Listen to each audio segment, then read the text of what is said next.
بالنسبة للأسباب، فما الأسباب عندها علاقة بالتغذية، وأسباب وراثية، وأسباب عندها علاقة بالمسالك متاع بالمسالك البولية.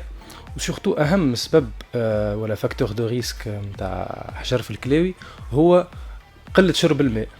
الإنسان اللي ما يشربش ماء سوفيزامون ولا كيما يلزم معناتها في نهارو، راهو هذاك أكثر عرضة باش يعمل حجر في الكلاوي. الماء يلزمنا نشربه لترتين ونص مقسم على 24 ساعة باش نحميو رواحنا وباش نقصوا الريسك نتاع حجر في الكلى. دونك مساش نعاودوها المعلومة مهمة ياسر. دونك لازم نشرب نشربوا اي 13 ونص مقسمين على 24 ساعة، مش نشربهم الكل في نص ساعة ونقعد نهار كامل ما نشرب حتى شيء. هو الكلوة ناتوريلمون خدمتها اني تصفي البدن وتصفي الدم من الاملاح الزايدة ومن كل ما هو سموم وكل ما هو زايد في البدن.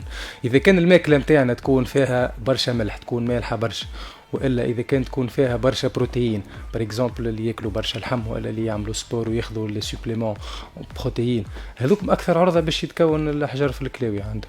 على خاطر اذا كان فما برشا املاح ولا برشا بروتين، الاكسي هذاك باش يخرج في البوله مع قله شرب الماء، الاملاح والبروتين باش تصير سور ساتوراسيون في البوله داكوردو، بعد تصير كريستاليزاسيون ويتكون الحجر. حجر تتكون صغيره من الاول 2-3 ملي، ومن بعد اذا كان معناتها نغض عليها نظر تبدا تكبر بشوي بشوي بشوي. لازمنا ناكلوا برشا خضره وسلايط، خاطر هالماكله هذه غيش اون فيبر وتحمينا من تكون الحصوات. لازمنا نبعدوا على لي سكر رابيد اللي نلقاهم في الجازوز. لازمنا نبعدوا على نقصوا ما نكثروش من لي شاركوتري، كل ما هو سلامي